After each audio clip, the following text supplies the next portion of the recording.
Bueno, Juan Luis Guerra tiene una plancha 2 días consecutivos. Me gusta eso. Buenos días, buenos días. Otra entrega de Despierta con CDN. Hoy es martes 16 de diciembre. Muchas noticias, a pesar de que estamos ya en la segunda mitad del último mes del año. Pero hay muchas noticias para comentar, hay mucho material. Siguen las reacciones por el caso Senasa, específicamente con este ingrediente del domingo pasado, o sea, la coerción. Hay muchas críticas a la decisión, pero más que a la decisión del juez, a una parte de la solicitud del Ministerio Público, porque es una decisión del juez basada en una solicitud del Ministerio Público. Hoy tenemos sesiones en ambas cámaras legislativas. El Senado tiene el presupuesto de la Nación en agenda. Vamos a ver qué tiene la Cámara de Diputados, porque así sabremos cuál es la intención, cómo se va a cerrar el año, qué es lo que se piensa aprobar antes de esa pausa que tradicionalmente hacen los legisladores para esta fecha. Y a propósito del Congreso, como comentábamos ayer, el proyecto de fusión del Ministerio de Educación y del MESID, que ya fue depositado en el Congreso el pasado jueves, está generando reacciones. Hubo una inmediata objeción, cuestionamiento de la Asociación Dominicana de Profesores, de la ADP, y ayer Educa mandó también un documento. Son varios los aspectos que ellos están cuestionando, tanto la ADP como Educa. De eso podremos hablar más adelante. Ayer se realizaron los actos por el aniversario del PLD, el aniversario 52 del PLD, como adelantábamos ayer.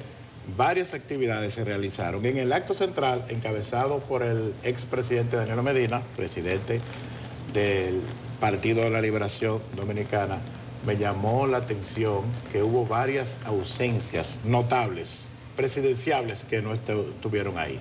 No vi a Charlie Mariotti, no vi a Abel Martínez, ni a los Francisco Javier García, ni Francisco Domínguez Brito.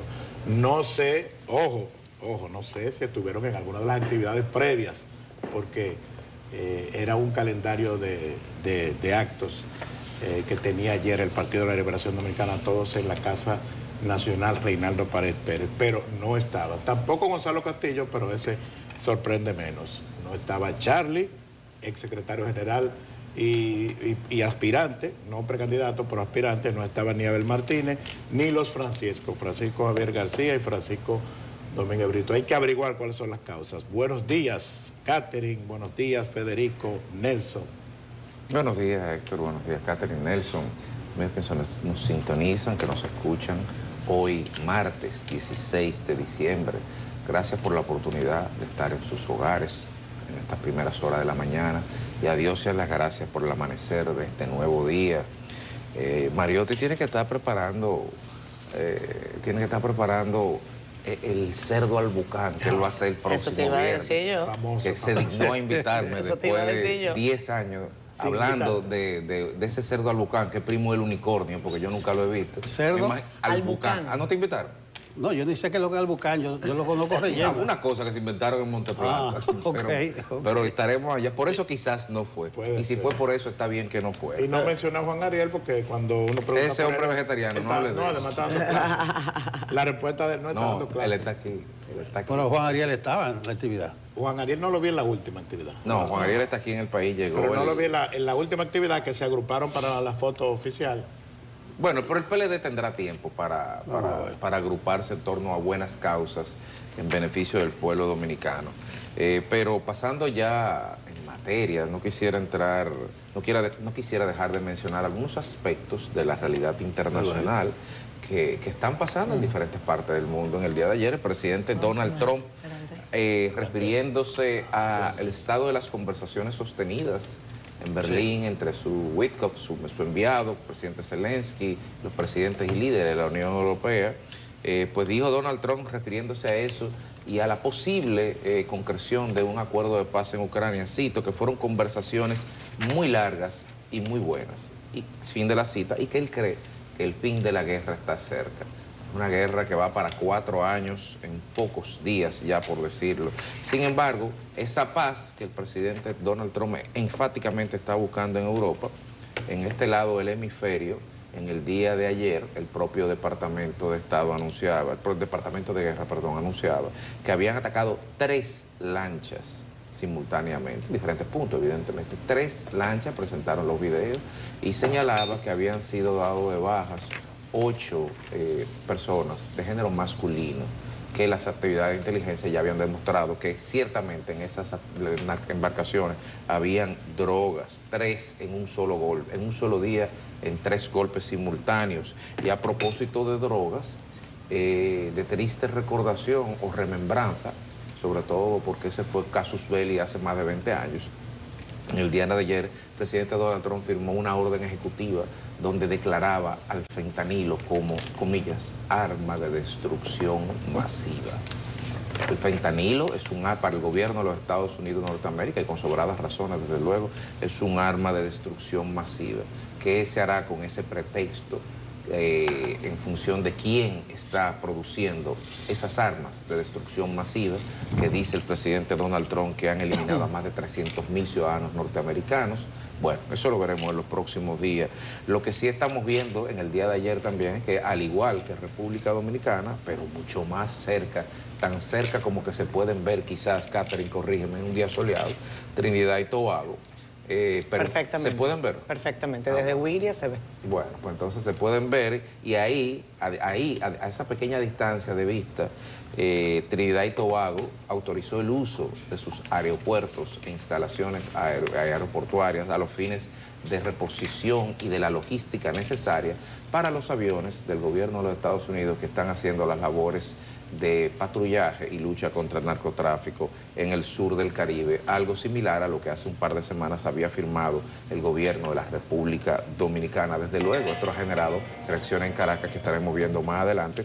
Finalmente, de cara a eso mismo también, de Caracas, el 30 al 7 de enero al 7 de febrero estaría pautada la Serie del Caribe en Caracas. Sin embargo, ya de entrada, 3 equipos, Puerto Rico, República Dominicana y México, dicen que no irán allá a la Serie del Caribe de béisbol porque ellos entienden que no hay condiciones, y lo dejo de ese tamaño. En el día de ayer, el presidente Luis Abinader promulgó aquí en República Dominicana, finalmente, la ley 98-25, la que modifica la ley de coprocesamiento de residuos sólidos, que actualiza y moderniza el marco de gestión de los mismos en el país. Más de 100 días se tuvo de aquí para allá y de allá para acá esa ley, pero al parecer, ya no, los arreglos se hicieron del lugar. Estaremos viendo en el programa del día de hoy las diferentes reacciones que han tenido la sociedad dominicana contra el cáncer, los obispos, el CODUE, diferentes abogados, partidos políticos, todo el mundo reaccionando con relación al caso Senasa. Y ya para terminar, en un momento que el timing político quizás no es el mejor, el equipo de abogados que está representando al Estado en el caso del Intran está solicitando una indemnización, que no es lo mismo que la recuperación, de 12.707 millones de pesos dominicanos a los señores Hugo Vera, Jochi Gómez, et al. 12.000 millones, agréguele los 16 de Senasa, agréguele, dice la gente, los 11.000 del 2.0, y parecería que, aunque todavía el invierno no ha llegado y que estamos en otoño y que en el Caribe el otoño no se siente, parecería que estamos hablando de hojas de palo que se están cayendo y no de pesos dominicanos del presupuesto público. Buenos días. Buenos días, ya sí llegamos, 16 de diciembre, a 7 días de la Nochebuena, y les recuerdo que la Nochebuena cae miércoles. Ya yo le expliqué todos esos saltos que van a dar. Jueves, Navidad. Viernes 26, la gente de seguro va a dar un brinco de miércoles a lunes. Usted lo puede apostar así. Tenemos mucho Senasa en el guión hoy, solamente me voy a referir. Los presos lo mandaron a última hora a Las Parras porque Roberto Santana le mandó una carta al juez diciéndole que Najayo no cuenta con las condiciones de seguridad para garantizar la integridad física. Y entonces el juez cambió de opinión y había dictado Najayo y lo mandó para Las Parras. No sé desde cuándo Najayo no tiene condiciones de seguridad para garantizarle la vida a un recluso. Yo sí sé que Najayo, hombre, principalmente su área más restringida, está llena, pero siempre se hacen sus movimientos, siempre se han hecho sus movimientos. Pero no hay seguridad en Najayo, dice Roberto Santana al juez, garantizar la integridad física de los internos, dada la gran relevancia social del caso, que podría generar riesgos. Otra cosa más, falta de seguridad y podía haber riesgo. Los imputados estarán en un área sin presos comunes, en un área privada, en Las Parras. Yo no sé si siquiera Las Parras están en el sistema de justicia como cárcel para mandar detenidos, pero que cuelen su café claro. No me diga Roberto Santana ahora, persuadió al juez después de la sentencia, de que no hay seguridad física para ese tipo de presos en Najayo, que sus vidas corren riesgo y que además, por la relevancia social de ellos, tienen que ir a Las Parras. Vamos a ver cómo es la estructura de Las Parras, como ellos van a estar solos, no sé si en aislamiento, pero ahí está un caso, el de Senasa, que es una verdadera barbaridad. Yo trato de acuñar un término y yo lo que alcanzo a decir es una barbaridad, pero estuve viendo las motivaciones del juez, que dice el juez, caso tétrico, sombrío, escandaloso, tétrico, extremadamente grave, cruel al extremo, dice el juez, motivando su decisión. Pero ya hablaremos de Senasa. A propósito de lo Venezuela, la Serie del Caribe, una pena que no se celebre la Serie del Caribe, pero el principal motivo, Federico, es el problema aéreo. No hay seguridad, pero es el principal motivo. ¿Cómo llegar? ¿Cómo llegar? A lo mejor no es cómo llegar, sino cómo salir. No, ellos pueden llegar. No pueden llegar en barco porque lo explotan. No, pero yo estoy seguro. Hay gente llegando, el problema es salir. Yo estoy seguro que si celebran la Serie del Caribe en Venezuela le van a meter 30.000 y 40.000 gente a todos los juegos. La gente vaya a todos los juegos. Pero ojo con eso de la conectividad aérea. En el fin de semana, un piloto de JetBlue se quejó, salió de Curazao y dice que le apareció un avión cisterna de Estados Unidos a 3, 5 kilómetros y él tuvo que reducir... frenar en el aire. Frenar en el aire porque parece que el avión no tenía encendido el transbordador, exactamente. Sí, yo busqué el término, son unas señales que se emiten intermitentes, automáticas. Apagan sus señales. No tenían, son vuelos clandestinos. Pero Donald no avisó. Él lo dijo. Donald avisó. Pero ese es el problema, ahí está la ilegalidad. El tema, ¿cuál es el cuadrante? Exactamente, es que ningún gobierno puede decir a otro que ya cerramos ese espacio aéreo, no puede. No. Es una barbaridad. Dicho, no debe. Dice el avión, el piloto de JetBlue, que no tenía el transpondedor encendido, lo que es escandaloso. ¿Y qué dice el controlador que estaba, y está la conversación? Dice el controlador, es indignante lo de las aeronaves no identificadas dentro de nuestro espacio aéreo. OVNI. Entonces, hablando con el Pentágono, no tiene opinión, hablando con la Fuerza Aérea de Estados Unidos, no tienen opinión, y a ellos digo, ahí tiene que entrar la OASI, que se le pidió a la OASI que intervenga en ese tipo de cuestión. Eso es una barbaridad. El avión salió de Curazao, es otro tema. Dice el primer ministro de Curazao, Pisas, reaccionó molesto porque dice que María Corina pasó por allá y dice, nosotros no dimos ninguna autorización, nosotros no nos enteramos de eso. Vamos a decir que era una operación clandestina, pero si ella llegó a Curazao, por eso yo no quiero meterme en eso, salió en avión de Curazao. Entonces era tan clandestino que incluso entró a Curazao, se montó en un avión a Curazao, y los venezolanos, Catherine, para ir a Curazao necesitan visa. Cubanos, haitianos y venezolanos necesitan visa para entrar a Curazao, pero era una operación de alto nivel, ¿verdad? Era clandestina. Claro. Por eso yo no estoy persuadido. Hay otra versión que tiene cierta lógica ahora que suspendieron los vuelos de los deportados, que Venezuela dice que fue en el avión de Estados Unidos que lleva a los presos, que se fue. E inmediatamente pasó el fin de semana, Estados Unidos volvió a suspender los vuelos. Pero yo no quiero meterme en eso porque eso va a salir en algún momento. Entonces, este mundo de ilegalidad, yo tengo los dedos cruzados porque nosotros estamos metidos de por medio. Si ese avión de JetBlue colapsa, no sé cuántos pasajeros, ciento y tantos tenía. Y ese salió de aquí. Y se dice que salió de República Dominicana. Si se arma un brejete ahí en Venezuela y comienzan a bombardear y comienzan a matar gente y vienen esos aviones a cargar combustible aquí, para ellos matar gente allá, van a decir que van a venir tinto en sangre. Yo tengo los dedos cruzados porque si a Abinader le llega un lío de ese tipo con el de Senasa, a Dios que reparta suerte. Buenos días. Bueno, buenos días, Nelson. Buenos días a la audiencia de Despierta con CDN. Héctor, Federico, qué gusto saludarlos. En República Dominicana tenemos todavía buen clima en esta Navidad que para muchos todavía no huele a Navidad. Todavía no se siente la Navidad.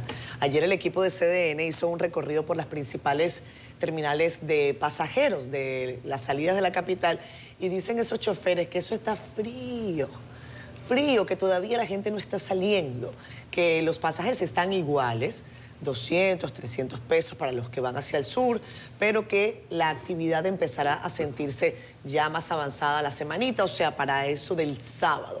Estamos en una semana prácticamente de preparación para la Navidad. Y yo creo que en medio de tanta turbulencia desde el punto de vista político y judicial, vale la pena dejar un espacio, si sea chiquitito, para el recogimiento, para la reflexión familiar. Y lo digo porque siento, compañeros, no sé si a ustedes les pasa, un ambiente de pesadumbre, un ambiente de eso, ¿no? Hay como un aire denso.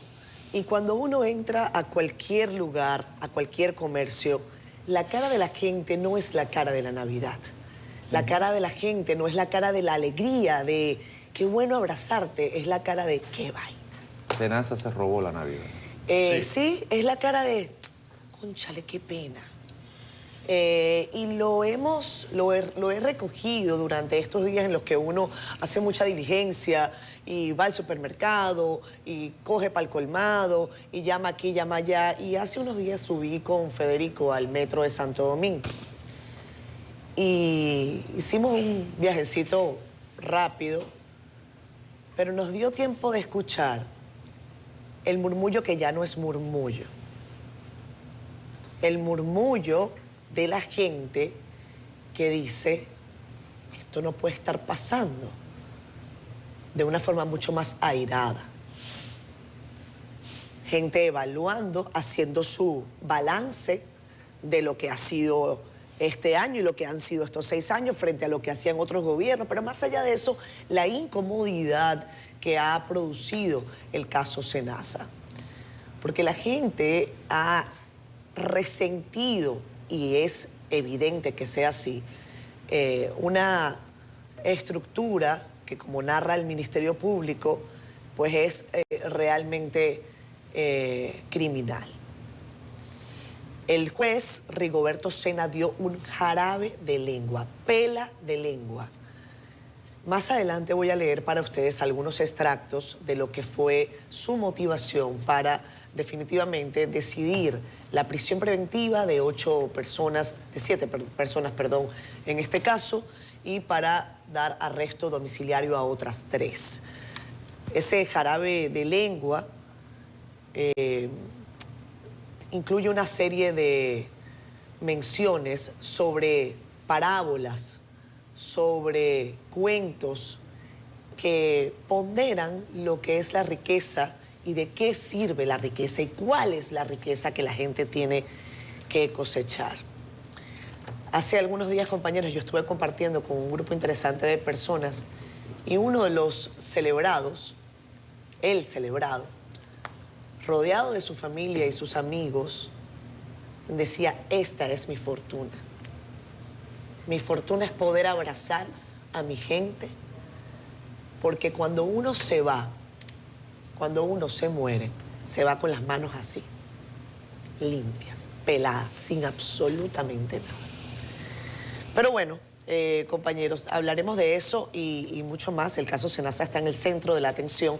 No quiero dejar de mostrarles, no sé si producción lo tiene, la bellísima nevada de la ciudad de Nueva York. El señor Leonel Fernández está por allá cogiendo frío, por lo que yo estuve viendo. Pero Nueva York despertó teñida de blanco, dice la agencia española EFE, tras la llegada de la primera nevada de la temporada. Esa nevada también ha llegado a Boston, a Filadelfia, y dice que la nieve comenzó a caer a última hora del sábado, también domingo por la mañana. Se han acumulado más de 7 centímetros. Los estadounidenses lo llaman 2.6 pulgadas en algunos puntos de la ciudad. Ese mantico blanco y uniforme, qué lindo, ¿no? Sí. Nueva York, Nueva York. Sí, eso es una fotografía así, mira, de postal. De postal. Cuando tú tienes que comenzar a paliar, te vas a dar cuenta que ese es el lodo de nosotros. Ese no es el cuento de, creo que fue Facundo Cabral. No, Álvarez No. Guedes. Que, Álvarez Guedes tiene. Álvarez Guedes. Ah, No, porque está tan bonita. Igualito. está muy linda la Igualito postal. que Neiva. Igualito que Neiva. Sí. Sí, está bien. Yo lo más lejos que voy a llegar a un frío así probablemente sea Manabao a principios de enero. Pero nada, cuídense. Vamos a ir con las portadas. Nuestra compañera Raiza Álvarez está lista para decirnos qué está allí plasmado en la 1 del Caribe. Así es, muy buenos días compañeros, buenos días a todos ustedes que nos acompañan desde la comodidad de sus hogares. Iniciamos este vistazo por el periódico El Caribe con el Partido de la Liberación Dominicana, que celebró ayer su 52 aniversario con diversos actos en la Casa Nacional Reinaldo Pared Pérez. En otro tema, el nivel de ocupación en República Dominicana es de 5.1 millones, mientras que el 54.6% es empleo informal, según la encuesta nacional de Fuerza de Trabajo. También presentamos una entrevista con Claudia Pellerano, presidenta de Adozona, quien resalta la diversificación productiva del sector. Y cerramos la portada con la primera tormenta de nieve que cubre Nueva York. La nevada dejó acumulaciones de hasta 6 pulgadas en la ciudad. Y en la contraportada hablamos de deportes y del buen desempeño de los equipos de Pantoja y Cibao. Los resultados llegan con diversos protagonistas en ambos oncenos que lograron sus boletos para la liguilla de la LDF. Ahora pasamos a nuestro portal digital cdn.com.do, donde usted podrá informarse de las noticias más importantes del país y el mundo, como esta del fallo a favor del Estado en el caso de expropiación de terrenos del Parque Cotubanamá. En otra nota, se entrega el hombre captado en video portando un arma durante un incidente bajo investigación en la plaza comercial del Distrito Nacional. Y cerramos con varios países, incluyendo República Dominicana, que dijeron no van a la Serie del Caribe en Venezuela. Así que les invitamos a que visiten nuestro portal digital cdn.com.do y además adquiera nuestro periódico El Caribe para que esté enterado de estas y otras informaciones en todo momento. De mi parte es todo, mantenga la sintonía con Despierta.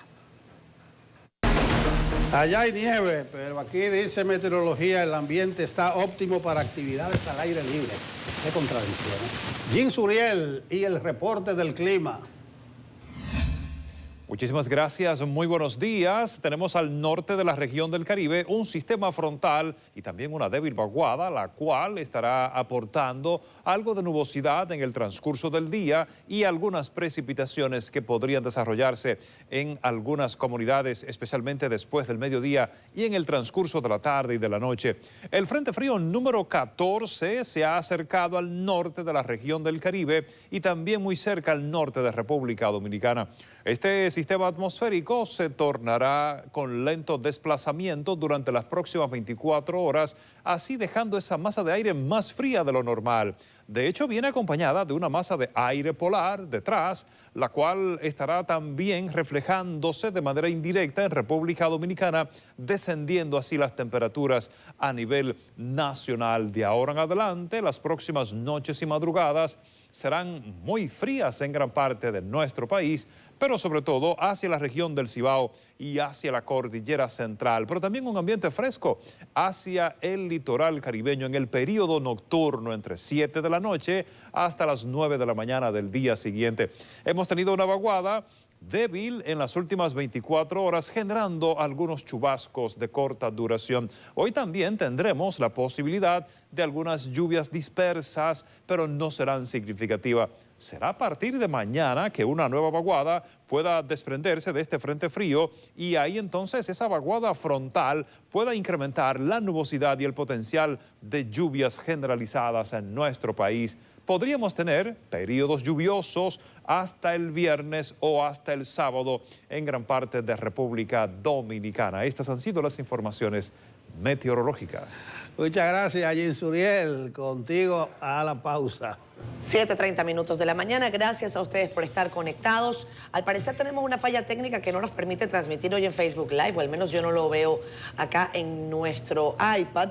Saludos sí a la audiencia que se conecta por el canal digital, a los que están también en redes sociales y a los que nos ven en sus casas temprano. 7:31 minutos de la mañana. Hoy vamos a tener una conversación vía telefónica porque está en una situación, él está saliendo de un cuadro, de una convalecencia. El buen amigo Chanel Rosa, gracias.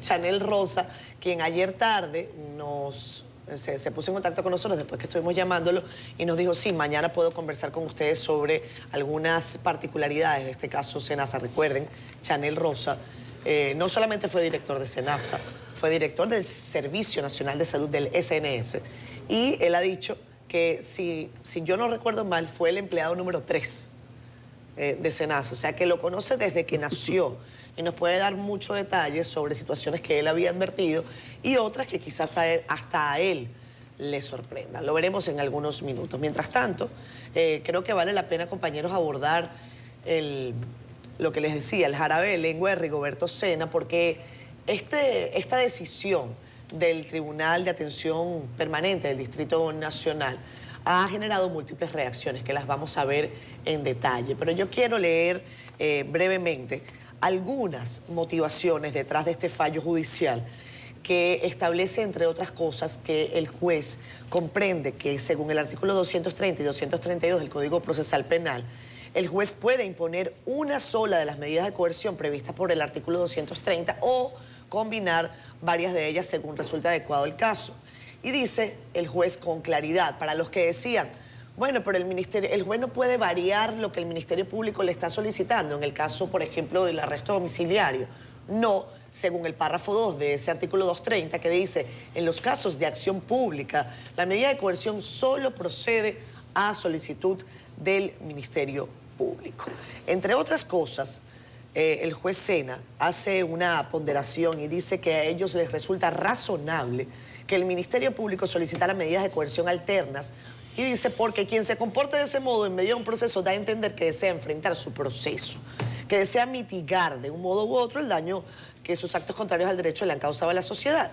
Y dice, el tribunal quiere dejar bien claro, y ojo con esto, que no ha presentado ni ha aprobado ningún acuerdo entre el Ministerio Público y estas partes. O sea, esto es una fase introductoria del proceso y se tendrá que avanzar hacia algún tipo de acuerdo que tiene que validar un juez según la legislación, pero por lo menos in voce el Ministerio Público ahí en la audiencia varió la solicitud de medida de coerción contra 3 imputados que ya están en su casa. Esas imágenes, si no me equivoco, se corresponden con las del empresario Eduardo Reed, que salió ayer en la tarde-noche del Palacio de Justicia, así como también las otras 2 damas involucradas en este caso. Sena habla de un texto bíblico, el de Timoteo, que habla sobre el amor desmedido al dinero. Después se va con Tolstoy y habla de una parábola en la que dice que la única tierra que realmente necesita un ser humano es la pequeña parcela para su tumba. Finalmente se pone a citar a Pepe Mujica y habla de esto, de la política es para servir a los demás con amor, un poco también la línea del Papa Francisco, para que está acá si no es para servir. Y incluso habla del tema de la traición. A mí me había quedado duda sobre si Rigoberto Sena había hablado del tema de la traición, porque vi a algunos abogados, si no me equivoco, Félix Portes, arguir que el juez había dicho que lo que había pasado en el caso SENASA había sido una traición directa contra el presidente de la República. También lo dijo Camacho. Sí. También lo dijo Camacho. No lo dice textualmente, no dice, ustedes traicionaron al presidente. Él, delegatario del pueblo. Exactamente, pero hace el argumento el juez sobre esta lógica de traición y habla del patricio Juan Pablo Duarte. ¿Qué menciona? Lo que decía Nelson, que es un caso tétrico, sombrío, escandaloso, extremadamente grave, cruel al extremo, una especie de frenesí colectiva y de holocausto colectivo. Utilizó la palabra holocausto. no fue una exageración, una rimbombancia del magistrado Camacho, porque nosotros, como dijimos ayer, al no poder estar dentro de la audiencia, no pudimos nosotros tener el detalle de cuáles fueron las palabras textuales. Pues el señor Rigoberto Sena, juez de instrucción del Distrito Nacional, hoy parece que para evitar dudas o etcétera sobre sus motivaciones, las ha publicado hoy en el periódico Listín Diario, y por eso es que yo las estoy leyendo para ustedes. Lo que uno no entiende, ¿por qué tenemos que leerlas si tuvimos la oportunidad en otros casos de verla en vivo? Claro. De escuchar, de ver su lenguaje verbal, no verbal, de ver su incomodidad en el rostro, claro, la constricción, el aleccionamiento de las palabras. Pero bueno, se quiso que fuera de esa forma. Yo creo que quizás el juez se da cuenta de que cometió un error al no permitir que la prensa entrara. Pero eso también hay que ver las motivaciones de qué fue lo que pasó. Y creo que quizás de esta manera, escribiendo el artículo completo hoy en el Listín Diario, pues trata de curarse en salud el juez Rigoberto Sena, que entre otras cosas habla de la gravedad del caso Senasa y dice, en el país desde nuestro parecer no hay una institución, además de los centros de enseñanza, o sea, las aulas, de tan alta importancia para la vida de la gente. Dice el juez que él ponderó las pruebas, que no es que el Ministerio Público le dijo y que está motivado por ello, sino que hace incluso una exaltación de la investigación preliminar del Ministerio Público al decir que es un caso serio, profundo, detallado, con vinculación de pruebas que tienen un alto arsenal probatorio. Esas fueron las palabras del juez Rigoberto Sena. Y habla de una persona de la que yo creo que se va a hablar mucho. Es el primer elemento que él pondera cuando empieza a esgrimir los detalles de lo que fue la documentación presentada. El testigo número 23. Préstenle atención al testigo número 23, que no es otra persona que el señor José Pablo Ortiz Giraldes, y que se va a constituir en uno de los testigos estrella del Ministerio Público. No quiero abundar más, compañeros, porque sé que ustedes tienen otras consideraciones, pero si ustedes tienen tiempo, vayan y lean las motivaciones completas, ese jarabe, pela de lengua del magistrado Rigoberto Sena, juez de la instrucción del Distrito Nacional. Sí, estuve leyendo parte y por eso me economicé abundar mucho en calificativo del caso Senasa. Yo he ajustado un término, ¡qué barbaridad! ¡Qué barbaridad! Pero el juez dice que es un caso tétrico, sombrío, escandaloso, extremadamente grave, cruel al extremo. ¿Qué uno más puede agregar?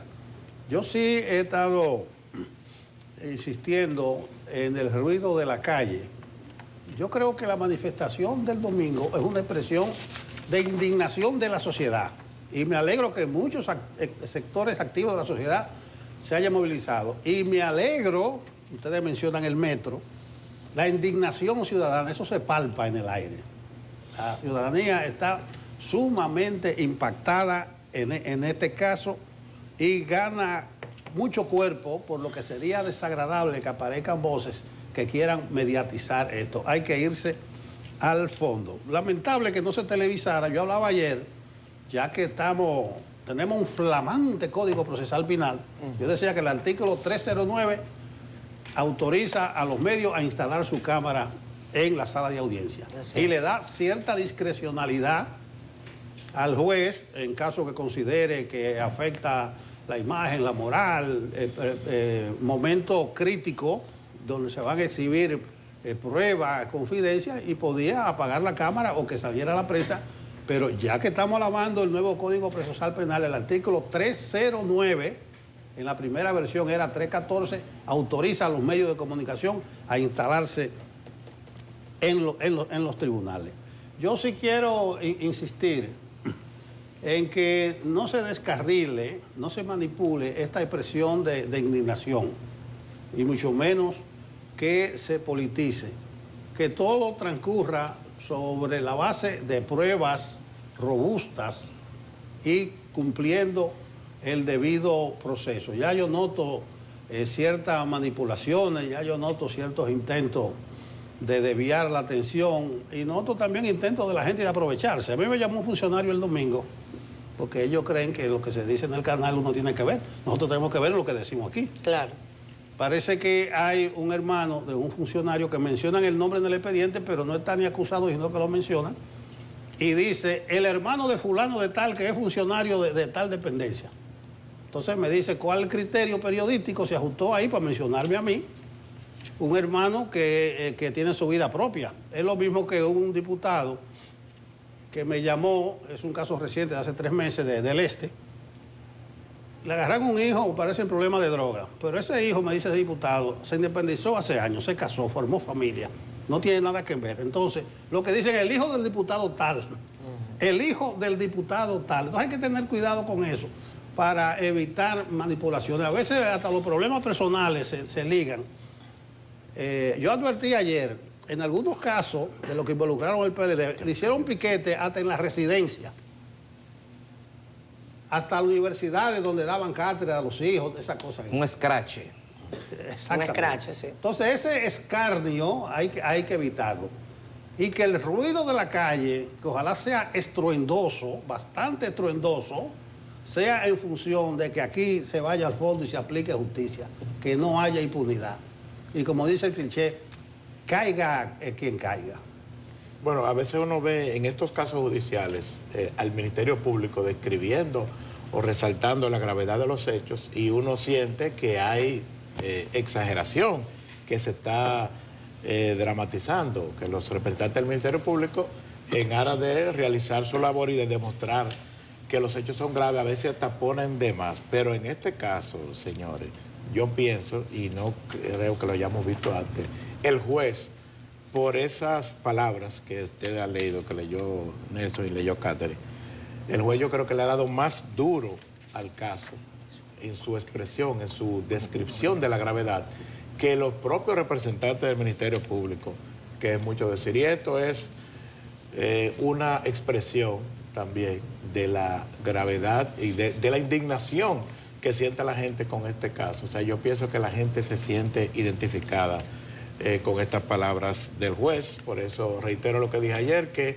la indignación es colectiva y es justificada. No estoy de acuerdo del todo con que se hagan protestas, que se hagan manifestaciones, que vayan al Palacio de Justicia. Este caso va por buen camino, va por donde debe ir. Y el presidente Luis Abinader propició que este caso se judicializara. Ya se judicializó y esto es una labor ahora que tienen que terminar de hacer o que tienen que realizar. Les toca a los representantes del Ministerio Público y a los jueces que les toca en esta instancia y a los que probablemente le va a tocar en otras instancias. La indignación es colectiva, es justificada, pero reitero que en lo que ocurrió el domingo pasado había de todo, había mansos y cimarrones. Bueno, es como un cadáver sobre una mesa de disección que está, y el cadáver de Senasa, y hay una indignación general en la ciudadanía, pero hay diferentes reacciones de parte de los operadores y de los diferentes poderes del Estado. El Poder Ejecutivo ya tiene su posición firme, ha hecho sus acciones, está colaborando, está investigando, está denunciando. El Ministerio Público está haciendo lo que tiene que hacer, pero la Judicatura, que es quien tiene que dirimir esto en el proceso penal, tiene que entender el contexto social en torno al cual se está dando esto, como lo entienden los otros actores. Aquí no estamos, con el mayor respeto, en la época de Perú de los años 90, de los jueces encapuchados. Uso ese símil de triste recordación que también se usó en Colombia, para recordarle a los jueces que van a conocer este caso en lo adelante, que la ciudadanía también tiene el derecho para purgar y poder hacer catarsis de lo que ha significado este crimen de lesa humanidad, de ver este caso. Porque ahí vimos unos acusados que salieron con casco, con mascarilla, no estamos en pandemia, y con unos lentes, por cierto, 232 euros cuesta el lentecito de sol ese. Y todo para que no le vean el rostro. Pero si es así, pónganse una funda de basura en la cara y háganle 3 hoyitos, que es más apropiado. Porque la gente también, caramba, la gente tiene derecho a ver en tiempo real qué está pasando ahí dentro. Y uno no se explica por qué tenemos que estar leyendo las muy ponderadas y que compartimos reflexiones que hizo el juez en torno al momento previo a su resolución. Pero ¿por qué tenemos que hacerlo 48 horas después y no lo vimos en tiempo real? ¿Qué miedo es que hay con eso? Y no es un tema de miedo, no. Los juicios son públicos, orales y contradictorios. Ahora, estamos hablando de un caso de menores, Bueno, probablemente estemos hablando, podríamos inferir de los menores que murieron por no recibir tratamiento médico. Por ahí sí podemos llegar a un caso de minoridad o de divorcio, que no es el caso. Ojalá los próximos jueces que vayan a conocer este caso entiendan el contexto de indignación popular y que la única forma de poder aminorar es retribuirle a la ciudadanía su derecho, no solamente a ser resarcida, sino también a ver cómo se imparte la justicia, no a verla en diferido como se está haciendo hasta ahora. Mira, 3 cositas breves. Me abordaba alguien, un jurisconsulto ayer, a propósito de un comentario de Catherine, de la delación de premiada. Sí. Catherine decía con cierta lógica, pero entonces si el jefe de la banda hace una delación premiada, tú lo vas a premiar. Y puso ejemplo concreto. Por ejemplo, en este caso, si las cabezas ya que están cogidas comienzan a hacer delaciones, lo vamos a exculpar. Entonces, él me dijo que el Ministerio Público, en su etapa de investigación, tiene múltiples recursos para agenciarse de las pruebas. Claro.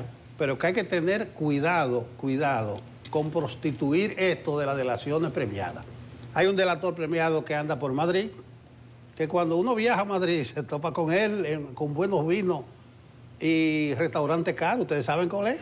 Siempre se me pero di el nombre, mi amigo Cano. Ah, bueno, el del gabinete. Que cuando tú te lees el expediente, todo el mundo dice que era con él que negociaba. El de gabinete. Entonces, de uno se pregunta, ¿o es delator o era socio? El año, en febrero... José Rafael Cano. En febrero de este año era que estábamos en Fitur. Sí. Ganó. Catherine y yo andábamos con un periodista de estos aguerridos y me dijo, tengo una entrevista privada con Cano. Al final, yo no sé si él la pasó por algún sitio, pero yo le dije, ¿hiciste la entrevista? Y el yo tipo, creo que no la sacó. Él no la sacó, no sé, pero comió bien. Dice Héctor que él se cambió el apellido ahora, ¿cómo es? Ahora él ganó. Ah, ganó. Bueno, entonces, gente que sabe de letras y de leyes me hizo serias advertencias sobre el manejo de estas delaciones privadas. Atención. Otra cosa, la iglesia se ha convertido en este caso en una de las voces que está hablando más alto y que está pidiendo penas más duras y que ha criticado con fuerza de cómo se repartieron la prisión en este caso, la iglesia.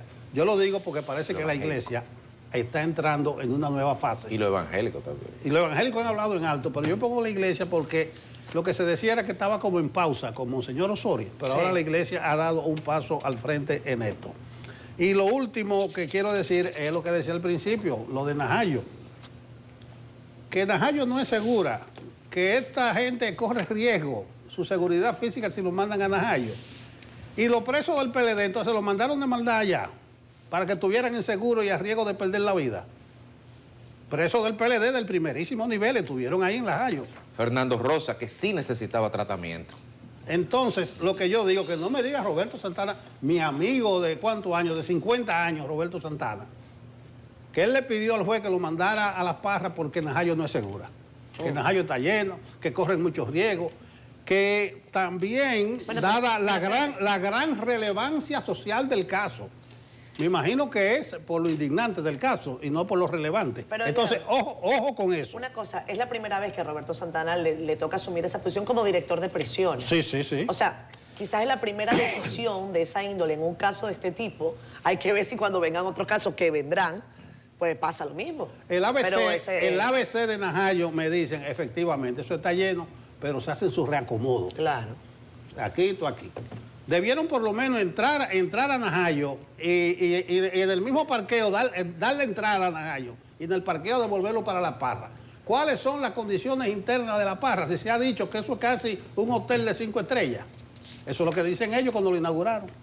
Bueno, en ocasión de esta sentencia que dictó esta resolución, tomó esta decisión, tomó la corrección del doctor Balcácer el día de ayer. Tras esta decisión, en el caso Senasa, diversas voces sociales y políticas reaccionaron con firmeza, coincidiendo en la necesidad de profundizar las investigaciones y evitar cualquier forma de impunidad. Las reacciones incluyen al expresidente de la República, Danilo Medina, quien afirmó que la principal enseñanza de este caso para el país es aprender a evaluar a las personas por sus acciones y no por sus discursos. Yo pienso que lo más importante de ese caso es la enseñanza para el pueblo dominicano. La gente que constantemente se quieren validar, hablando de honestidad, de transparencia y de pureza. La población dominicana tiene que seguirlo por lo que hacen, no por el discurso que dicen. Hay que seguirlo por lo que hacen en su vida, porque el que es honesto, es pulcro, es íntegro, no vive pregonando sus valores. Basta con que... El bien común, es decir, Duarte entendía que se llegaba a la política para servirle a la población. Cuando las personas se apartan de eso y no asumen acciones en favor de todos, sino que dan rienda suelta a su interés particular, se apartan del postulado duartiano.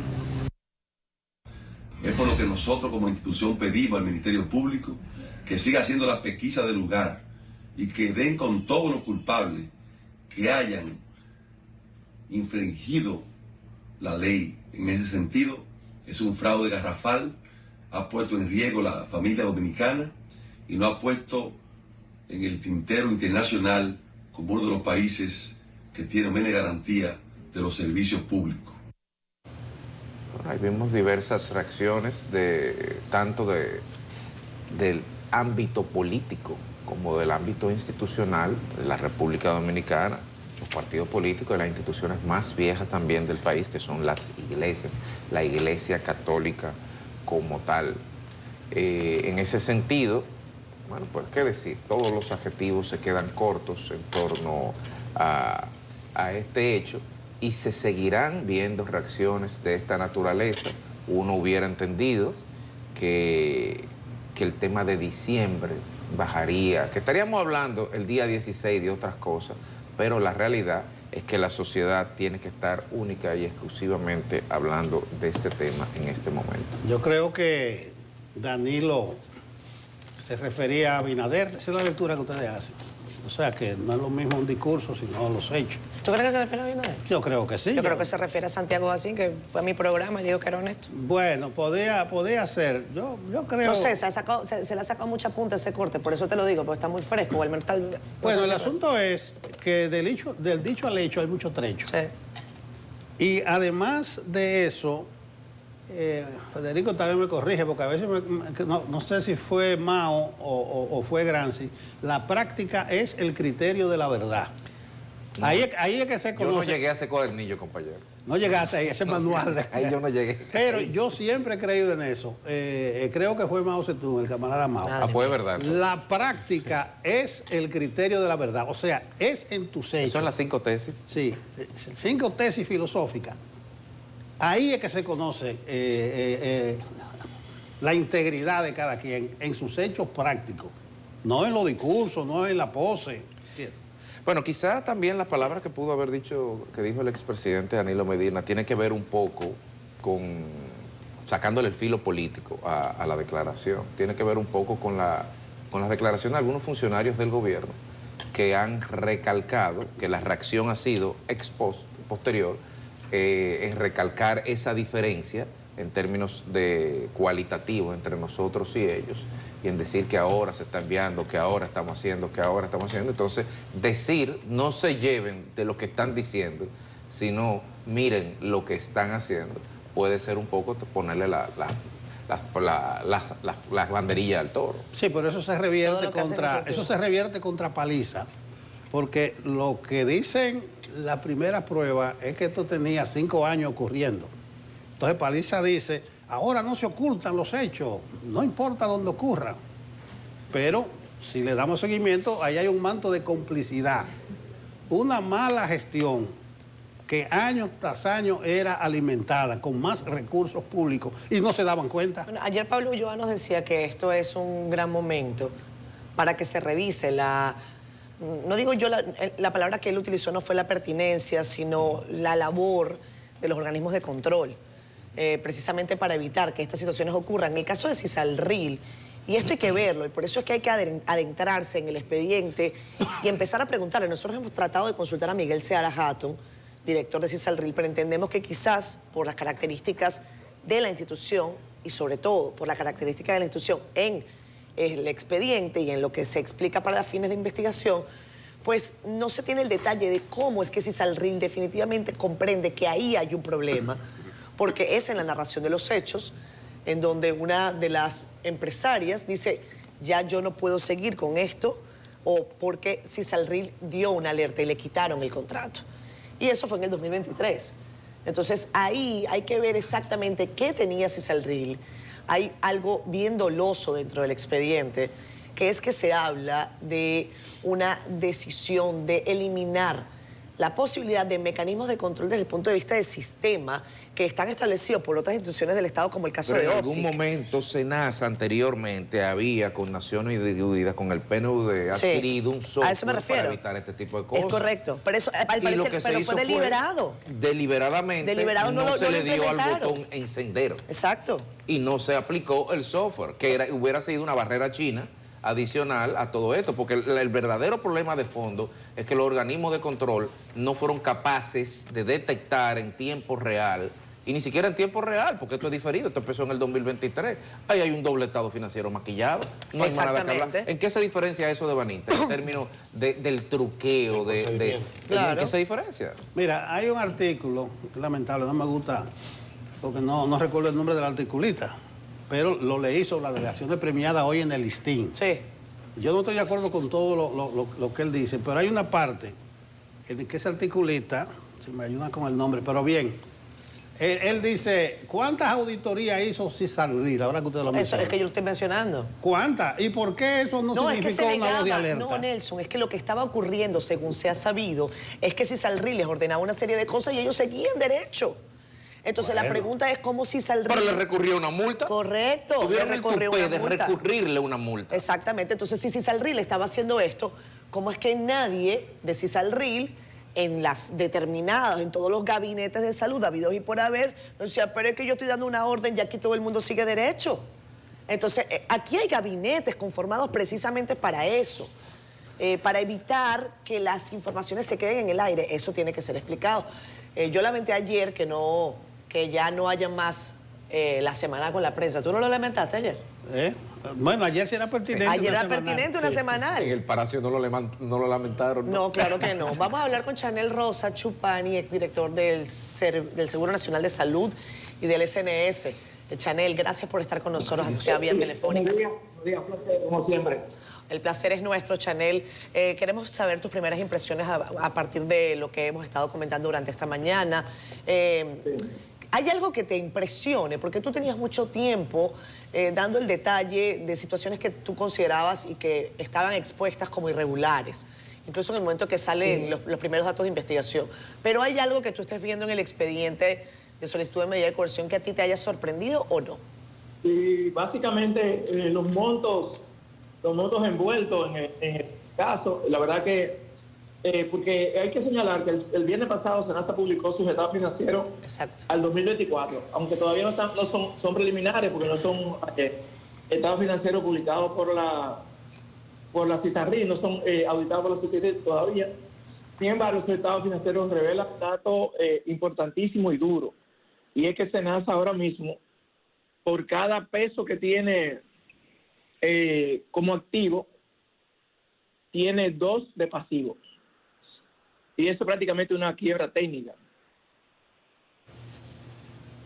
Es una quiebra técnica porque lo que significa eso es que si se puede vender todos sus activos, ahora mismo, todo lo que tiene, todos sus activos y lo que tiene en banco, solamente la alcanzaría para pagar la mitad de la deuda que tiene. Por lo tanto, es un dato muy revelador de la situación de la institución y hasta dónde se llegó también en este proceso. Chanel. Porque nunca la institución había estado así. Chanel. Sí. Gracias, buenos días. Gracias por la llamada. Con relación a eso que señalas de ese nuevo hallazgo, ese hallazgo con los nuevos estados ya auditados, ¿a cuánto ascendería el monto que tendría que provisionarse de manera extra a SENASA para poder cubrir esos compromisos que están ahí? Habría que ver, Federico, porque el estado financiero solo es hasta el mes de diciembre del 24. Habría que ver qué pasó en los próximos meses, pero informaciones que yo tengo me dicen que el déficit llegó a más de 26.000 millones. No, pero, pero pregunto, cuando dices déficit, yo me refiero al dinero que tendría que buscarse para honrar lo pendiente. Entiendo, Federico. Habría que ver los estados financieros de este año, que se han publicado, para entonces ver a cuánto asciende el fondo. Pero utilizándolo del 2024, por ejemplo. Bueno, el 2024, según ahí se habla, creo que de 12.000 millones de pesos. Una parte, SENASA está recuperando. Déjame decirle que SENASA los últimos 3 meses ha tenido ya, una vez se cancelaron los contratos, se le aumentó la cápita a todas las gerencias, SENASA ha tenido una recuperación, tiene 3 meses cerrando en azul, es decir, sin déficit. Habría que ver cómo se comporta de aquí en adelante, porque eso también va a depender qué el gobierno, qué tanto tiene que buscar el gobierno de la institución. Pero es una situación muy difícil, porque aún SENASA logra recuperar sinceramente, el gobierno va a tener que buscar un monto que ahora mismo yo lo veo un poco difícil, que pueda hacerlo por lo menos en corto plazo, corto y mediano plazo. Se le inyectó, no sé si hasta llegado a SENASA, una parte de los recursos de IDOCRIL, que fue una acción que fue calificada ilegal por algunos abogados, pero no sé realmente si el dinero ha llegado todavía a SENASA, porque esto fue, como le dije, los estados financieros no están publicados.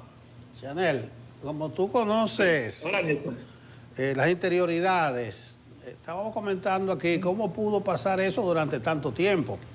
Yo escribí hace varias semanas que doña Milagros Ortiz Bosch, como directora de EDICA, tiene unos comités de monitoreo ahí dentro en SENASA. Y esos comités de monitoreo tampoco se dieron cuenta. O sea, ¿cómo es posible? ¿Cuáles eran los mecanismos de control que estaban fallando? Hay dos cosas.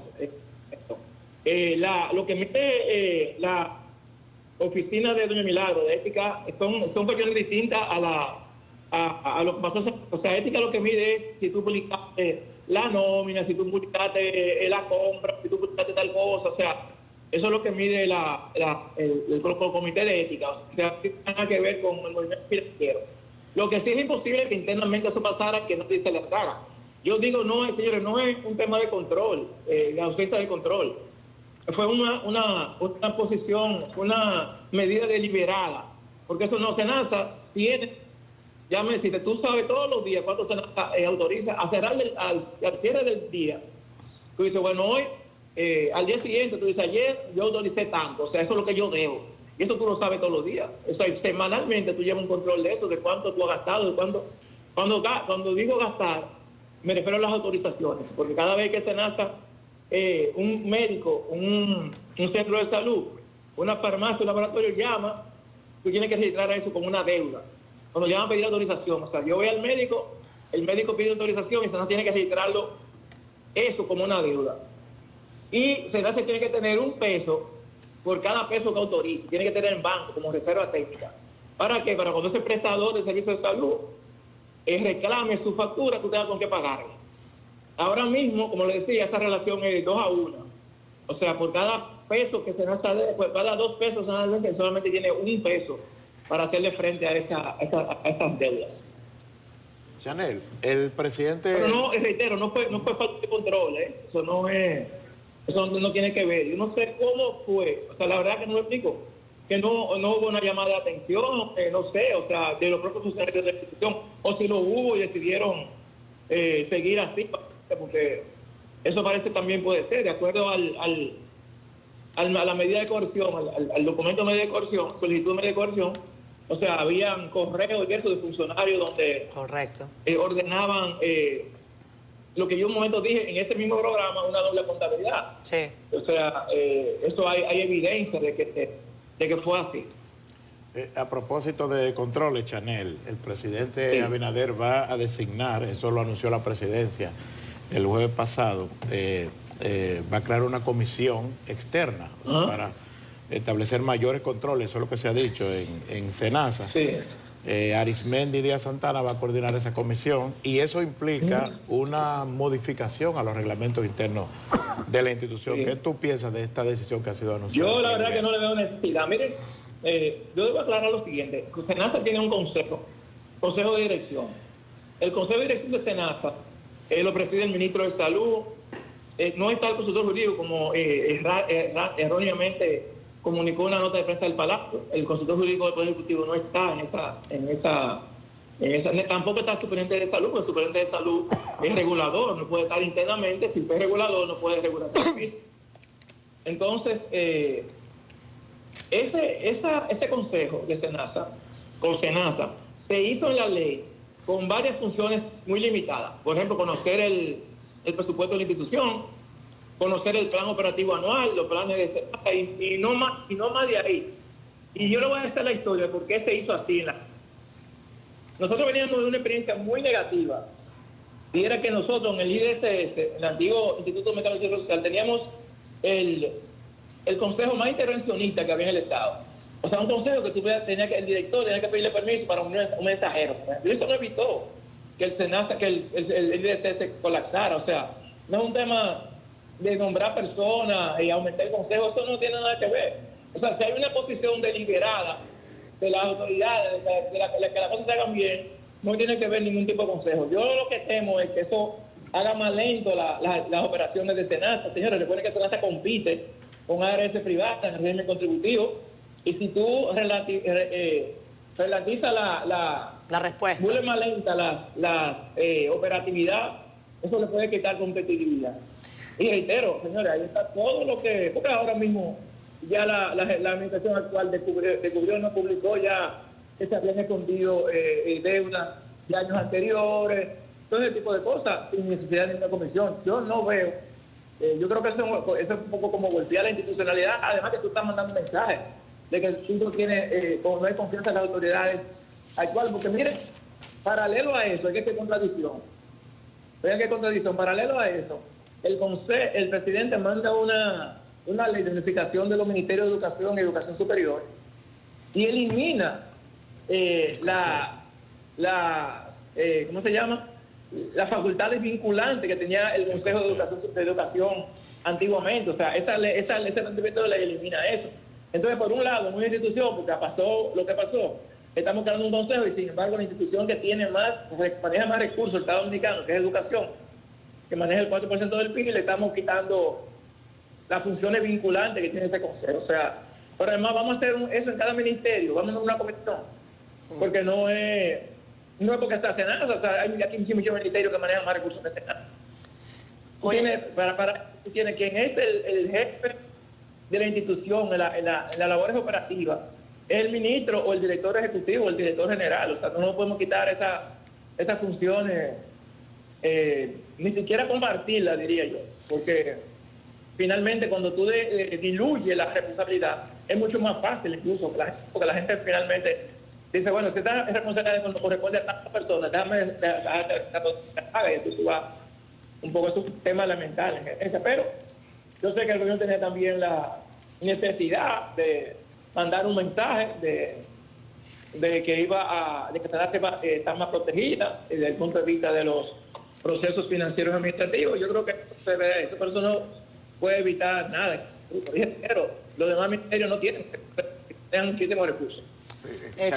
Chanel, quiero preguntarte sobre la situación actual de SENASA. Tú has mencionado que en los últimos meses se ha mostrado una cierta recuperación y tú tratas de ponderar esto, porque hay gente preocupada sobre precisamente sus coberturas, sobre el trabajo que hace esta ARS, que es la más importante por la cantidad de afiliados que tiene el país.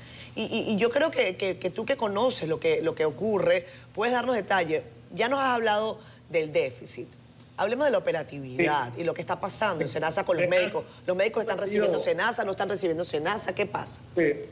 SENASA ha suspendido que provocaron esta crisis. Lo suspendió ya a su tiempo. Por lo tanto, estos fondos no tienen que gastarse. Segundo, hubo un aumento de la cápita. La cápita lo que recibe la ARS por todo su aplicación para SENASA, tiene para. Y eso ha provocado, como les decía anteriormente, que los últimos 3 meses SENASA no haya cerrado con déficit.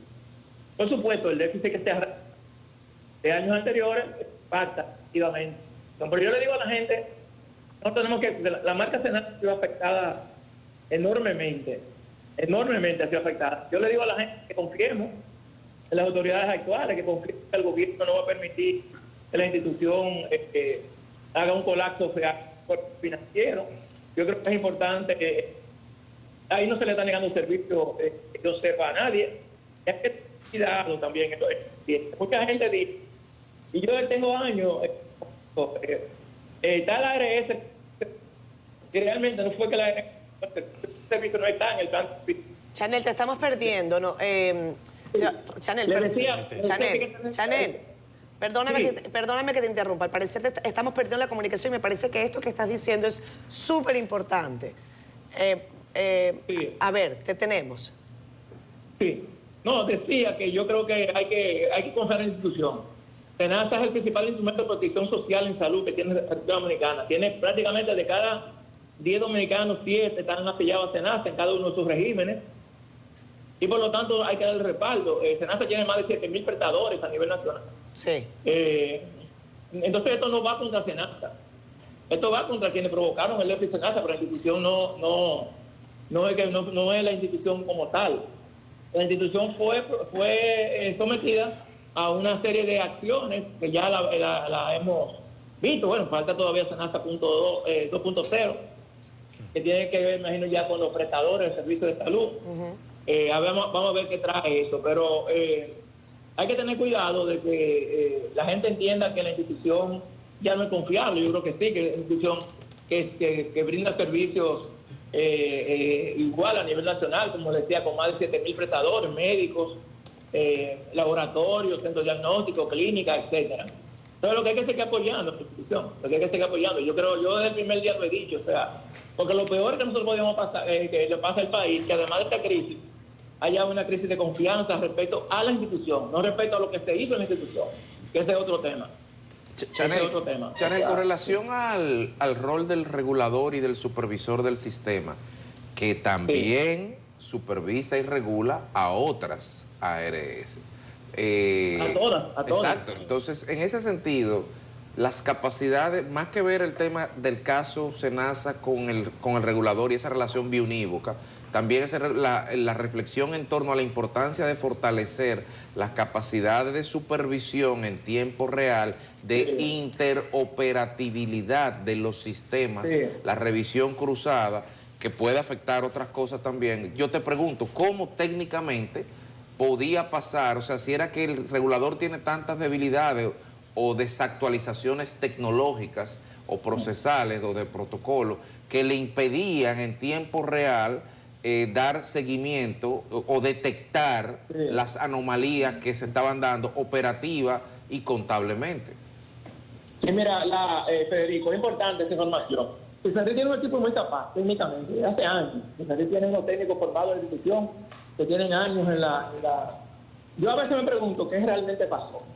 En las investigaciones que uno ha hecho, uno se da cuenta que hubo advertencias de la CISARRI desde el doctor Jesús Pérez para acá, varias advertencias de la CISARRI. Yo no sé, parece que las autoridades de SENASA se consideraban por encima de esa. Yo recuerdo cuando nosotros estábamos en SENASA, una advertencia de la CISARRI, uno lo veía prácticamente como palabra de Dios. O sea, o una intervención. CISARRI en cada momento hacía una intervención en la institución, pero nunca se nos ocurrió cuestionar esa intervención. En este caso, tengo entendido que hubo cuestionamiento de parte de la dirección ejecutiva de SENASA en este momento, de cuestionar inclusive la capacidad reguladora que es por ley de la CISARRI. Pero no hay duda que hay que establecer medidas que permitan al órgano regulador, o sea, que la situación no llegue a los niveles que llegó en SENASA. Porque de verdad, esto puede pasar, por ejemplo, en una ARS privada y es crítico. Y más en la del Estado, porque en una ARS privada pasa lo que pasa en SENASA y el dinero tiene que buscarlo los accionistas. Aquí no, aquí tenemos que buscarlo todos nosotros, el dinero que ha creado ese déficit, tiene que buscar el Estado Dominicano a través del Ministerio de Hacienda. Entonces, yo no sé realmente, técnicamente, cómo pudo haber pasado que durante tanto tiempo, porque fíjense, yo en el 2021 comencé a alertar de situaciones extrañas que se vean en SENASA. Y tenía que ver básicamente con, yo veía que allá en SENASA hubo un tema siempre prioritario, que eran los sistemas de calidad. Que a la gente se atendiera con un protocolo. Tú podías ir a una oficina en Barahona y una oficina en San Francisco de Macorís y la gente te atendía con el mismo protocolo. Eso se fue cayendo, se fue perdiendo. Hubo denuncias de prestadores ya en el 21 de que le pedían dinero para poderlo afiliar a Senasa, para dar el número del código de prestador. O sea, todos esos rumores comenzaron a surgir ya en el año 2021. O sea, antes de un año. Ya el tweet mío que habla del tema de Senasa es de junio del 2021. O sea, prácticamente antes de un año, de cumplir un año la gestión nueva. Chanel, a ti nadie te llamó. Chanel, en ese momento, en el 21, yo lo recuerdo. No hubo nadie de gobierno que te llamara, Chanel, que sabes tú, danos detalles, nada. ¿Sabes qué es lo que pasa, Katherine? Que aquí la gente entiende que todos hacemos populismo, que todos hacemos críticas desacertadas. La primera reacción del presidente fue decir que sobre la situación de la oposición, sobre cuando ya uno sabía, yo lo sabía, yo no sé si él lo sabía, más o menos el monto del déficit. O sea, dije que el déficit era 5.000 millones. Ya en ese momento yo sabía que era más de 15 mil. Entonces, la verdad que no entiendo cómo fallaron tantas alertas. Porque te digo, si hay una institución que es súper regulada, son las ARS, no solamente Senasa. Senasa tiene la tesorería que dispensa los ingresos. O sea, los ingresos de Senasa no le llegan ni que me inscribí a través de la tesorería de la Seguridad Social. Hay un Consejo de Seguridad Social, está la CISARRI, que es el órgano regulador por ley. Es decir, que fallaron muchos mecanismos. Por eso yo digo, no es falta de control lo que ha habido, es la incapacidad para detectar a tiempo las irregularidades. Yanel, tú conoces las interioridades. Buen punto el del Consejo Consultivo que se ha creado, que incluso dice que va a controlar hasta el monto de determinada operación. ¿Tú te imaginas que haya que hacer alguna transacción de 10,000 pesos y tenga un consejo que aprobarlo en un mundo tan competitivo? Pero la lucidez tuya está en ligarlo con el consejo que se está sugiriendo para la fusión de educación y MESI, que le están quitando la función vinculante y la garra. Yo creo que Abinader debe tener un enemigo ahí. Donde está el dinero, en esa ley se eliminan las funciones de control vinculante que tenía, que nunca se usó tampoco, déjame decirlo. No, pero que no importa, pero tenía ese control. Ahí está el 4% del PIB, ahí. Ajá, tú le estás eliminando para ahora crearlo en Senasa por lo que pasó. Sí. O sea, hay una contradicción conceptual en tema de... Porque, como le digo, vamos a poner entonces una comisión en cada ministerio. Bueno, conceptual y de dinero, porque ahí está el 4% del PIB en el otro lado, pero ni modo. Así es. Gracias, Yanel, por tus aportes. A ustedes, siempre un placer, Hablamos. Vamos a pausa. Nos vamos a la pausa. No, ese punto me habían dicho. Un detallazo. Ponle Eso sí, atención lo de la al educación. proyecto de fusión, que hay un consejo, pero van a crear un nuevo consejo para quitarle las garras al consejo que está ahí. Ojo, que hay gente que dice que eso está poniendo en riesgo hasta la calidad y la incidencia de la educación privada. En el Abinader que se cuide con esos consejos, porque lo que está haciendo con Senasa desdice lo que pretende hacer en educación. Pero además, en un mundo tan competitivo como este de las ARS, crear un consejo que va a tener control del monto de la operación, aunque no se ha establecido ese monto. Lo que pasa también es que en torno a los consejos se montan otras estructuras, porque en el caso, por ejemplo, del Consejo de Educación Superior, de la MESID, las universidades, que son las reguladas, también pertenecen al consejo. Claro. Entonces, para regularse ella. Para regularse. Así mismo. Correcto. Autorregularse. Ya, exactamente. Y ahí caemos en la autorregulación. ¿Y tú estás en desacuerdo con eso? Seguimos. Vamos a la pausa. ¿Por qué no regresaron? Con notable tristeza y lágrimas en sus ojos, los familiares de las víctimas de la explosión ocurrida en San Cristóbal el pasado 14 de agosto recuerdan con pesar aquel fatídico día, mientras otros piden desconsoladamente a las autoridades esclarecer el caso. Que en esos 12 desaparecidos está mi hermano, Juan Mateo Casilla, donde yo siendo luchadora desde pequeña, mujer comunitaria, entregada a todo lo demás. Yo le prometí a Dios, le pedí, y ante ustedes yo prometo que vamos a luchar hasta llegar al fondo, llegar a la realidad de eso. ¿Por qué? Hemos llorado solos.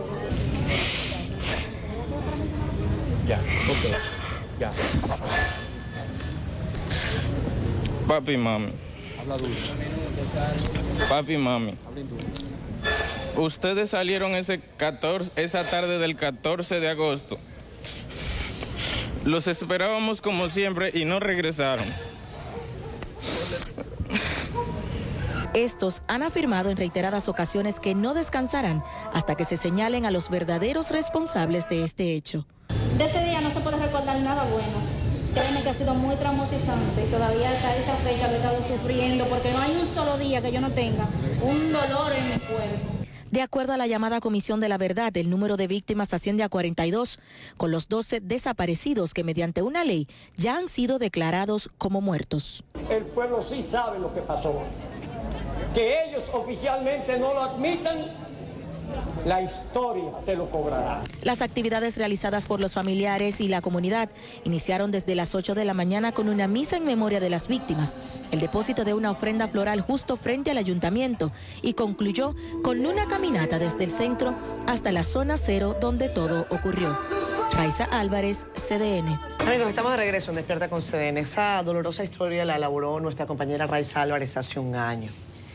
Nosotros hoy tenemos el gusto de conversar con el abogado Rafael Nina y el abogado Roberto Faxas.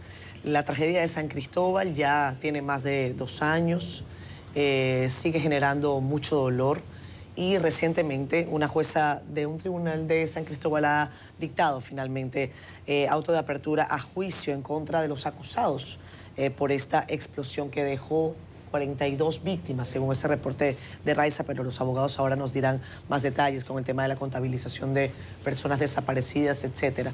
Qué bueno que estén acá con nosotros para darnos detalles y balance de lo que ha ocurrido hasta ahora. ¿Cómo va el proceso? Bien, gracias. Antes que todo, gracias, Catherine, Héctor, Federico y Nelson, por permitirnos estar aquí con ustedes y a toda la teleaudiencia que los sigue tanto a través de televisión como de los medios digitales. El doctor Roberto Faxas y yo apenas somos una punta de lanza de un grupo de alrededor de 10 abogados que conjuntamente con más de 125 víctimas se ha aglomerado en torno a nuestra pequeña y humilde oficina de abogados en la ciudad de San Cristóbal para lanzar este proceso. Como bien tú has dicho, hay otro proceso que al que tú te estás refiriendo, donde una jueza el viernes pasado manda a juicio a una empresa que se llama Vidal Plus y a su familia. Exacto.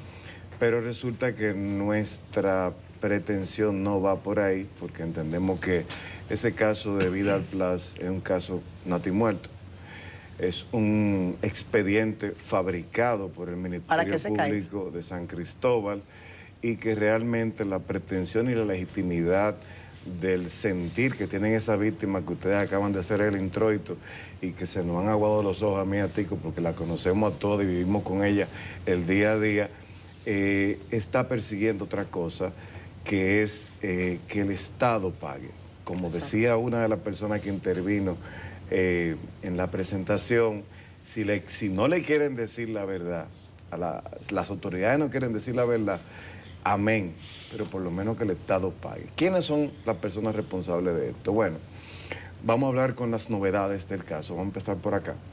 Dado el volumen de víctimas en el expediente, 125 demandantes, de 52 víctimas 52 mortales, 70 y algo de heridos y personas que recibieron daños psiquiátricos, psicológicos y materiales. Dado ese volumen tan grande, nosotros decidimos como estrategia judicial dividir el expediente en 4 grupos. Ese primer grupo lo depositamos de manera simbólica ante el Tribunal Superior Administrativo el 14 de febrero del año 2024.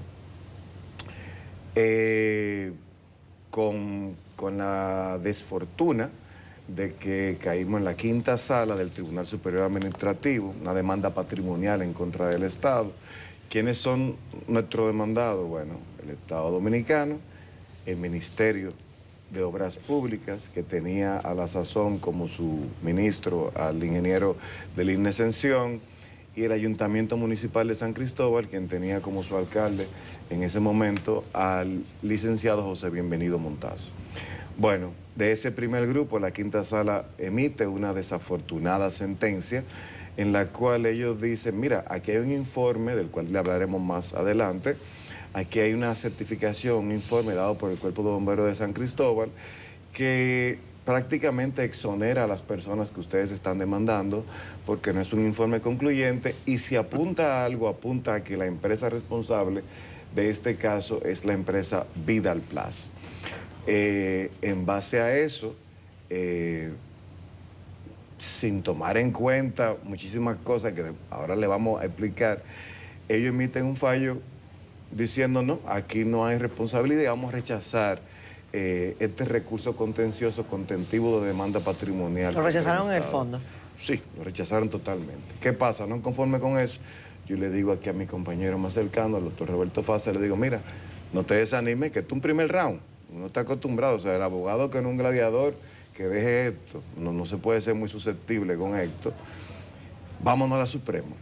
Y efectivamente, para beneplácito de nosotros, y queremos hacer esto de conocimiento nacional, el 24 de noviembre del 2025, la tercera sala de la Suprema Corte de Justicia emite un fallo histórico enmendando el error cometido por la quinta sala del Tribunal Superior Administrativo, donde ellos exponen, el magistrado oponente fue el magistrado Vázquez Goico, constitucionalista de alta data y avalado por sus demás colegas de esa sala, donde ellos exponen y dicen lo siguiente, vamos a hablar en palabras muy llanas, porque básicamente lo mismo contenido de nuestros recursos fue lo que ellos expresaron en su sentencia. Le dijeron, primero, ustedes no debieron concentrarse en qué fue lo que ocasionó la explosión, incendio. ¿Por qué? Porque esa es una verdad distinta a la que se está buscando con una demanda patrimonial en contra del Estado. Poco importa lo que haya detonado allí. Y antes de seguir, te voy a poner un pequeñito ejemplo. Cuando tú tienes un accidente en un vehículo, se demanda, por ejemplo, en tránsito al dueño del vehículo y a la persona que va conduciendo el vehículo. ¿Por qué? Porque son las personas que tienen la guarda, control, manejo, conducción, cuidado, gestión de ese vehículo. Usted no puede, cuando lo presenten al tribunal de tránsito, decir, ok, ¿usted es el dueño del vehículo? Sí. ¿Usted lo andaba conduciendo? Sí, yo lo andaba conduciendo. ¿Y qué usted tiene que decirle esto? Mira, yo no soy responsable de esto porque yo busqué una certificación donde mi mecánico me dice que fue los frenos que se me fueron. Entonces, si hacemos el símil con el caso de San Cristóbal, lo que los jueces de la quinta sala, y fue el error que enmendó la Suprema Corte de Justicia, lo que nos estaban diciendo era, no, pero es que aquí hay una certificación de los bomberos que dice que Vidal Plus es responsable, ok, pero ¿dónde aconteció la explosión incendio? En el mercadito de San Cristóbal. ¿Quién tenía la titularidad del mercadito de San Cristóbal? El ayuntamiento de San Cristóbal. ¿Quiénes estaban operando con equipos pesados y con equipos de todo tipo y con hombres, con superestructura y con infraestructura ahí dentro? ¿Quiénes estaban operando? La empresa Rilco, que recibió fondos públicos a través de una licitación, el Ministerio de Obras Públicas y el Ayuntamiento de San Cristóbal. Entonces, esto es una pregunta que lo pueden responder hasta los mamandos. ¿Quién era el responsable entonces? Esa tres empresas. ¿Que aconteció una explosión, incendio? Sí, pero le vamos a revelar un dato. En la misma sentencia de la Suprema, otra de las cosas que le hacen saber los jueces de la Suprema, además de que no tomaron en cuenta lo de la supervisión que hablamos, otra de las cosas que le hacen saber es lo siguiente. Pero ustedes ni siquiera se dieron cuenta que en la glosa procesal que depositaron los recurrentes, entiéndase nosotros, habían documentales, visuales, digitales, de todo tipo, que te decían claramente dos cosas. Primero, quiénes eran los guardianes de eso ahí, cuando aconteció eso ahí. Y lo segundo, que la empresa Vidal Plus ni siquiera se encontraba presente. Ya tenía más de 5 meses que no laboraba en el lugar cuando aconteció el hecho. Faxas, leí hace semanas recientes, lo recuerdo de manera difusa, que los bomberos de San Cristóbal dicen que en sus archivos no tienen un informe definitivo de la causa. Me llamó eso la atención, pero no le di seguimiento. Pero ahora, a propósito de su presencia aquí, yo le pregunto, ¿cómo es eso que los bomberos digan que no tienen a esta altura del juego, 2 años después, un informe definitivo? Peor. es peor de ahí. Realmente a nosotros, cuando nos dieron el primer fallo en contra, tuvimos que adentrarnos a lo que es el informe de los bomberos y contratamos una compañía y hizo un análisis de este informe y le encontró diferentes falencias que demostró la falsedad del propio informe. Te la puedo enumerar, pero no es necesario. A donde nos causó más impacto fue que como se había depositado un informe, nosotros por la Ley de Información Pública solicitamos al Cuerpo de Bomberos que nos dé una copia certificada de ese informe, además que nos dé una certificación de las pruebas que ellos habían supuestamente estudiado, de los libros de entrada y de salida y de otros detalles. El Cuerpo de Bomberos, su plana mayor, dice que en sus archivos no tiene absolutamente nada de esa explosión, que no nos pueden facilitar una copia del informe y que en su histórico no encuentran nada con respecto a ese evento. O sea, que los desaparecieron. No, que no lo hicieron ahí. Ese informe fue totalmente manipulado, lo trajeron de otro lugar y por eso los bomberos no cuentan, no está. Ahora, peor todavía, el director técnico del Cuerpo de Bomberos en ese momento, que firmó ese informe, también firma la comunicación donde dice que no hay nada en el Cuerpo de Bomberos. Para que usted me entienda la gravedad. Estamos hablando de un informe totalmente manipulado que trata de desvincular a los verdaderos responsables de ese hecho. Y ahí vamos. Hay 3 procesos de mi punto de vista. Pero ese teniente de bombero entonces tiene que ser sometido. Pero vendrá. Fíjese qué pasa. Nosotros hay 3 procesos. Por la vía administrativa que la estamos llevando, ya el doctor Nina explicó, el proceso penal que se le lleva a esa empresa, que nosotros entendemos, y de hecho el 98% de las llamadas víctimas son víctimas de la explosión, pero no víctimas de esa empresa, desistieron. Y un proceso que lleva la Comisión Nacional de los Derechos Humanos y la Comisión de la Verdad ante la Procuraduría General de la República. Con respecto al proceso penal de esa empresa, la juez de instrucción lo que hizo fue que acogió todos los medios de prueba, tanto el Ministerio Público como la Defensa, y lo envió a juicio. O sea, se lavó la mano, no hay ningún problema. Ahora, a nosotros nos satisface. ¿Por qué? Porque en ese proceso penal se van a interrogar lo que hicieron el informe, lo que firmaron el informe, los jefes de lo que firmaron ese informe, y se van a contrarrestar todos esos elementos de prueba. Entonces, la oportunidad histórica que tenemos nosotros de que salga la verdad en un proceso penal que ellos armaron y se le va a revertir, desde mi punto de vista. Ahora, la Comisión Nacional de Derechos Humanos y la Comisión de la Verdad depositaron un expediente voluminoso ante la Procuraduría General de la República, solicitando básicamente varias cosas. No solamente que investiguen qué fue lo que explosionó ahí, porque hay pruebas de una abogada que encontró dispositivo que nunca ha sido interrogada, grabado y filmado, sino también de quiénes socavaron los elementos de prueba, quiénes se llevaron los elementos de prueba con las debidas certificaciones. Obras Públicas reportó el día 18 y el día 19, a 4 o 5 días de la explosión, que se había llevado 1.200 toneladas de escombros. Y cuando yo hablo de escombros, hablo de prueba. Si usted se fija lo que pasó en el caso de Yesé, en Yesé se lo llevaron a un garpón y está protegido ahí y le da oportunidad a cualquier técnico seguir investigando. En San Cristóbal no. San Cristóbal se lo llevaron todo, lo botaron en el vertedero y con ellos se llevaron 12 osamentas. Claro. Yo recuerdo que el director del COE, yo quiero siempre llamar la atención respecto a eso, en el caso del Yesé decía, no nos movemos de aquí hasta que no aparezca el último cadáver. En San Cristóbal desaparecieron 12. Y el COE reportó en su informe final 0 desaparecidos. Y eso me llama poderosamente la atención porque ya por ley inclusive se declararon 12 desaparecidos, se declararon fallecidos. Entonces, el tratamiento que se le dio a esa gente de San Cristóbal no es el mismo tratamiento que se le da con la dignidad humana. Y por eso la Comisión Nacional de Derechos Humanos está pidiendo eso y está pidiendo también que se haga una investigación del informe con todos los elementos de prueba pertinentes que demuestran la falsedad.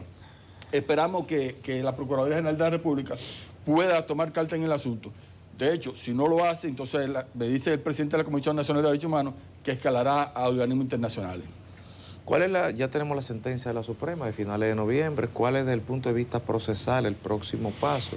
Pero la sentencia es un proceso, pero la indagatoria de la verdad, hablamos del informe de los bomberos, pero hay un informe que se ordenó del J2 del 15 de de julio del 2000 también. Y la pregunta es, hasta que ese informe está público, hay dos situaciones, está lo procesal, pero ¿cuál es la verdad entonces? Y había alguna persona que decía que todo el pueblo de San Cristóbal sabe cuál es la verdad y que tarde o temprano se sabrá.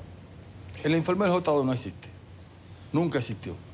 El presidente dijo que iba a mandar su informe. El presidente puede decirlo. Y como nos sorprendemos muchas cosas, pero no existe.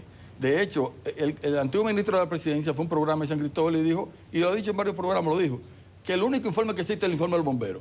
Estamos hablando de un cuerpo de bomberos de un pueblo que no tiene la pericia. ¿Tiene competencia forense para hacer eso? Absolutamente. Bueno, pero el técnico que lo firmó, que habló conmigo por WhatsApp, que yo quería hablar con él, me dijo, espérate, yo firmé eso, pero no fui yo que hice ese informe, que lo realizó. Pero yo lo tengo por WhatsApp, esa comunicación. O sea, por eso que yo digo que es falso totalmente. Y sobre todo que no reposa en su archivo, no reposa el informe, no nos puede una certificación. ¿Cómo yo contacto de que ese informe es verdadero? Si los cuerpos de bomberos dicen que no lo tienen. Entonces, traen a colación otra explosión, otro fuego que hubo en marzo para querer justificar cuando ellos debieron haber tomado la medida tampoco. O sea, que hay mucha falencia ahí. Bien, la segunda parte de tu pregunta, que no deja de ser muy interesante, porque parte de esta ponencia que tenemos aquí en el día de hoy es tal vez educar a la ciudadanía e inclusive a muchos abogados que reconocen estas leyes del derecho patrimonial administrativo. Entonces, lo primero es, y yo espero que se entienda con unos términos muy sencillos, esa persecución que está llevando a cabo el Ministerio Público no tiene absolutamente ninguna influencia en lo que pudiera pasar con la demanda patrimonial y administrativa. Son dos casos. De hecho, hay un adagio en derecho que pasa con muchas materias. Lo penal mantiene a lo civil en estado. Pero ¿qué pasa? En materia administrativa no se da ese conflicto de atribución. Lo penal puede seguir, el Estado puede seguir con su cabeza de turco, con su chivo expiatorio, tratando de llegar a una verdad que no es la verdadera, valga la redundancia, y nosotros sí vamos a seguir con un proceso legítimo que si al menos no se descubre en algún momento a través de los procesos que están abiertos cuál es la verdad fáctica, lo que realmente pasó allí y quiénes son los verdaderos responsables, por lo menos vamos a tener un aliciente en las indemnizaciones que van a ser obtenidas por la víctima, estamos seguros. Y con respecto a eso, yo entiendo que, dadas las directrices que ha trazado, y por eso lo interesante de tu pregunta, dadas las directrices que ha trazado la Suprema Corte de Justicia con esta reciente sentencia, creo que lo que estaban esperando las demás salas apoderadas de los otros grupos y ahora esta nueva sala que resultó ser la primera sala del Tribunal Superior Administrativo es precisamente esa sentencia para dar un ejemplo aquí en la República Dominicana. Va a ser una sentencia o van a ser varias sentencias ejemplarizantes para que la ciudadanía sepa que el Estado y sus ciudadanos son responsables cuando acontecen catástrofes de este tipo y para que el dominicano se siga educando y sepa de que puede reclamar sus derechos en cualquier momento. Bueno, entonces sí existe una vinculación entre lo civil y lo penal, por lo que usted acaba de decir. Me gustaría que usted me dijera en qué consiste la negligencia que se le atribuye a la empresa. Bien, eso, aquí vamos a entrar de derecho. Abogado, bien, aquí vamos a entrar en un derecho algo profundo. Cuando el artículo 148 de la Constitución y demás leyes adjetivas del derecho administrativo ordenan a que sean sometidos a la justicia o al escrutinio de la justicia, tanto el Estado como los funcionarios que representan sus autoridades, lo hacen en base a una obligación de hacer, a una obligación de no hacer o a una omisión. Entonces, cuando ya se determina quién tiene la guarda, quién tiene el manejo, quién tiene el cuidado de las premisas donde acontece ese hecho, ya es muy fácil determinar entonces quiénes son los responsables. Y espero que con esto, obviamente, aquí lo que hay y lo que ha existido es una negligencia. Y precisamente esa otra verdad, simplemente lo que podemos tener es conjetura. ¿Explotó algo? Sí. ¿Quiénes son los responsables? Bueno, entendemos que tiene que venir de la misma persona que son responsables patrimonialmente. De ese grupo tiene también que venir la verdad penal, que no es el tema de nosotros, pero que debería ser el tema del Estado Dominicano y del Ministerio Público. Rafael, Roberto, muchísimas gracias por estar con nosotros durante esta mañana. Es un caso muy doloroso al que vamos a seguir dando seguimiento. Aquí está muy atenta nuestra compañera Raiza Álvarez, porque además es de allá de San Cristóbal. Claro que sí. Estuvo en el primer lugar acompañando a las víctimas, narrando todo lo que ahí ocurría. Me parece particularmente grave esto que ustedes mencionan y que establece claramente lo que es el principio del respeto a la dignidad humana y de cómo hay distinción en virtud de dónde ocurren las cosas, en virtud de a quienes afectan los incidentes. Nuestra solidaridad con el pueblo de San Cristóbal, y gracias a ustedes y a los abogados que están trabajando en este caso para tratar de llevar un poco de resarcimiento, así sea mínimo, a las familias afectadas. Gracias a ambos, vamos a pausa. Gracias a ustedes.